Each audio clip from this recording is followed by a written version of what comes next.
expérimenté Dieu. C'est-à-dire, il s'est sacrifié. C'est-à-dire, il a travaillé le temps que Dieu lui a donné. Et Bill Clinton lui dit, non, je veux te rencontrer. Je suis prêt pour t'envoyer un jet privé pour venir te chercher. Alléluia. Oh, tu peux faire des choses comme ça.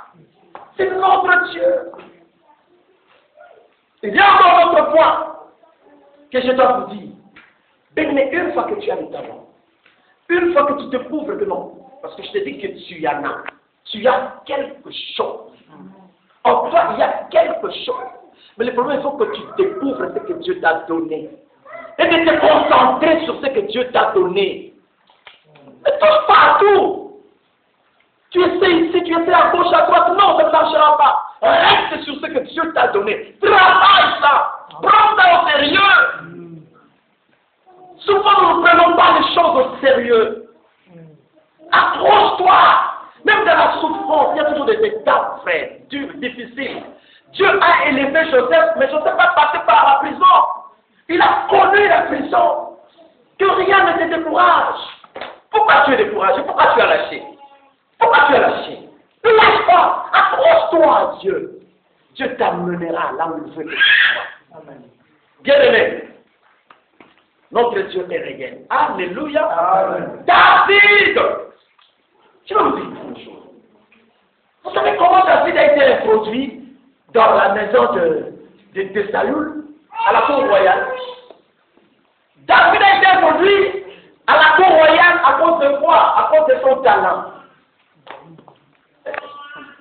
Il était joueur de la harpe.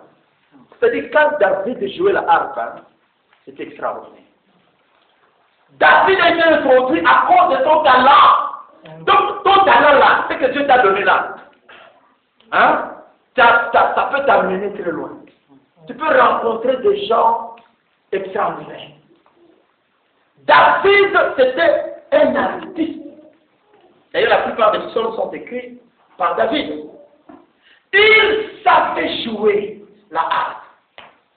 Alors, David s'était fait les troupeaux de son père. Certainement, un jour, quelqu'un l'a entendu chanter, jouer. Mais non, Dieu, c'est le plus grand metteur en scène.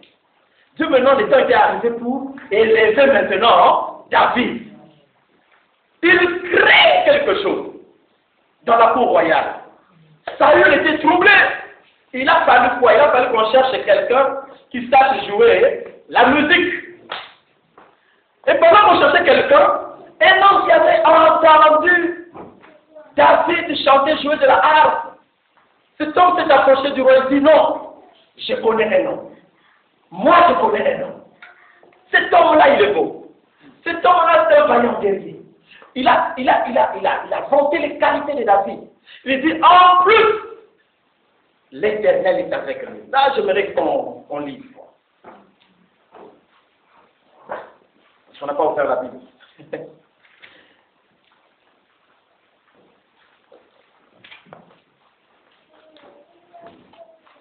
Donc, nous sommes dans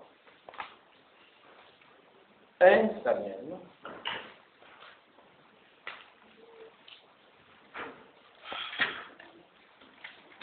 Ah.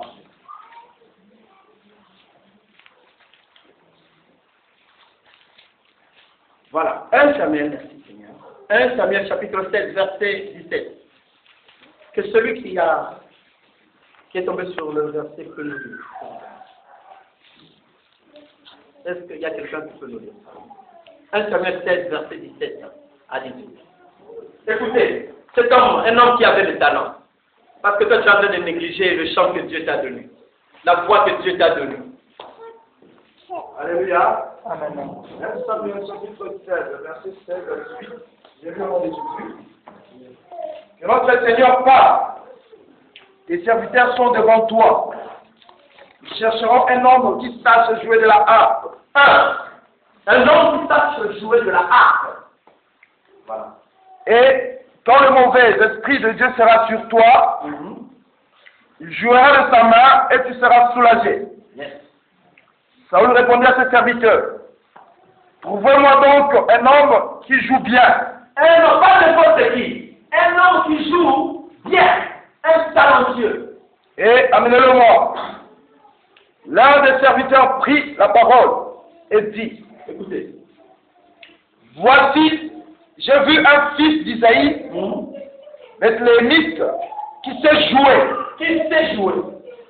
C'est aussi un homme fort et vaillant, un guerrier, parlant bien et d'une belle figure. Voilà. Et l'Éternel est avec lui. Alléluia. Comment verset il dit, je connais un fils de Jessé. C'est un bon musicien. Donc ce n'est pas n'importe qui. Ce n'est pas quelqu'un qui gratte la guitare comme ça. Non, non, non, non. Un bon musicien. Alléluia. Amen. 2. Un homme de valeur. Un soldat. Il parle bien et il a une belle apparence. De plus, l'Éternel est avec lui. Dans d'autres versets, il est écrit, l'Esprit de l'Éternel est avec lui. Voilà. On ne cherche pas n'importe qui. En fait, le monde cherche toujours de l'excellence. Il faut travailler. Il faut travailler ce que Dieu t'a donné. Le monde n'a pas besoin de n'importe qui. Mais quelqu'un qui savait jouer. Ne dit pas qu'il se mettait à jouer, non, le rang bougeait. Mais il avait un plus. Tu sais ce que tu as un talent très bien. Bravo. Tu as un talent, n'est-ce pas? Bravo, bravo. Tu joues bien, tu danses bien. Bravo. Tu parles bien. C'est un plus. Bravo. Mais, écoutez, c'est qui à la fin, la Bible dit, il avait une belle apparence par rapport à Dieu, bel Dieu, beau, gloire à Dieu. Mais il avait un plus. L'Esprit de l'Éternel était avec lui. Donc, tu as ton talent, gloire à Dieu. Mais il te faut un plus. Il te faut un plus que l'Esprit de l'Éternel. Alors, quand David se met debout, devant le roi, on l'appelle, il commence à jouer. Bien aimé, les esprits fouillés. Les esprits fouillés devant la présence de Dieu, devant cet artiste talentueux. Je comprends que l'Esprit de Dieu collabore avec aussi ce qui est beau. Hein? Alléluia. Il a fait les talents. Et l'Esprit de Dieu. Ça, c'est important. Les talents que tu as là, gloire à Dieu. Mais il te faut un plus. La présence de Dieu. C'est ce qui fera en sorte que tu puisses exceller. C'est ce qui fera en sorte que tu puisses avancer, aller plus loin avec Dieu. Il y a des gens qui ont des talents et n'ont pas l'esprit de Dieu. Ça ne mènera nulle part. Tu as le talent, mais l'esprit de Dieu t'a tristé. Dieu t'est triste. Mais comment Dieu va t'utiliser? Dieu ne peut pas t'utiliser, justement. Parce que l'esprit de Dieu n'est pas là, attristé. C'est pour cela, dans nos églises, on loue Dieu, rien ne se passe. Pourtant, la louange brise le chef. Mais qu'est-ce qui se passe? On adore Dieu, rien ne se passe. Dieu siège au milieu de la louange. C'est-à-dire, on peut se mettre à louer, quand on se met à louer Dieu, quelque chose doit passer. Pourquoi on ne voit pas de miracles? Pourquoi on ne voit plus ces choses-là, en ce temps-là? Parce que nous avons chassé l'esprit de Dieu. On prêche, on chante, mais rien ne se passe. Parce que l'esprit de Dieu est attristé. La Bible dit, n'attristez pas le Saint-Esprit, n'attristez pas l'Esprit de Dieu. Voilà. Dieu t'a donné quelque chose, n'est-ce pas? Amen. Non, avec ton talent, associe Dieu.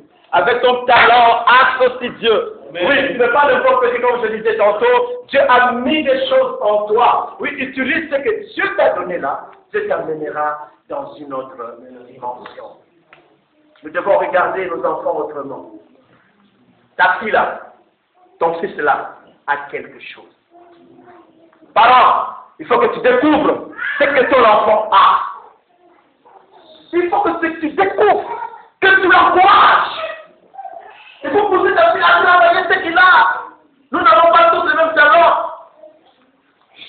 Nous n'avons pas tous le même talent. Dieu a donné, il a distribué. Souvenez-vous de cette parabole-là, de talents.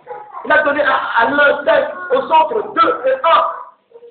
Nous n'avons pas tous les mêmes capacités. Mais ce que Dieu t'a donné, utilise ça.